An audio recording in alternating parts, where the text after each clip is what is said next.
Walker's attorney says that he passed out twice. The deputy who punched him has since been fired, but Walker's family says all the deputies involved should be arrested. They are calling on GBI to be put in charge of the case, rather. They're also demanding Walker, who is still in jail, be released. Several of you have reached out to us with questions about this case. And tonight, LaTasha Givens is showing the video to an attorney to get you answers to your top 3 questions.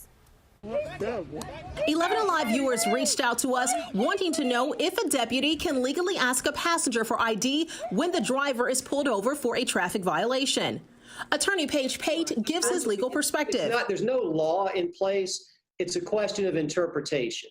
What is reasonable? You can absolutely pull a car over if you have reason to believe that there's a traffic violation, and obviously those passengers are going to be detained too. Pate says the district attorney ultimately decides if the deputy had a good enough reason. Either the detention of the passenger for the identification is lawful or it's not. If it's not lawful, then everything the officer did from that point forward to hold on to Mr. Walker, even aside from punching him in the face, just holding on to him is a crime.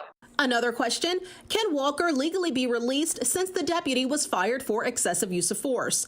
Sheriff Victor Hill says he ordered a signature bond, but the court denied it because Walker has outstanding warrants in Fulton County, which must be resolved first. Clayton County is correct. If he has a pending hold from another county, say he's got a probation hold from a different county or a pending arrest warrant from some other county, then Clayton County cannot decide on their own to let him go. They have to get clearance from wherever this other case may be pending. And another top question, could the deputy being fired impact potential lawsuits? Normally, if that officer is still employed by the county, then the county is going to step up, defend the officer in the case, and pay any damages. But if they've cut ties with that officer, they're basically saying he's on his own. So Clayton County's not responsible for this, that officer is. And you want to go after somebody, you go after the officer. And Pate says in many cases, individuals don't often have the same insurance or assets that counties have that are actually worth going after in a civil lawsuit.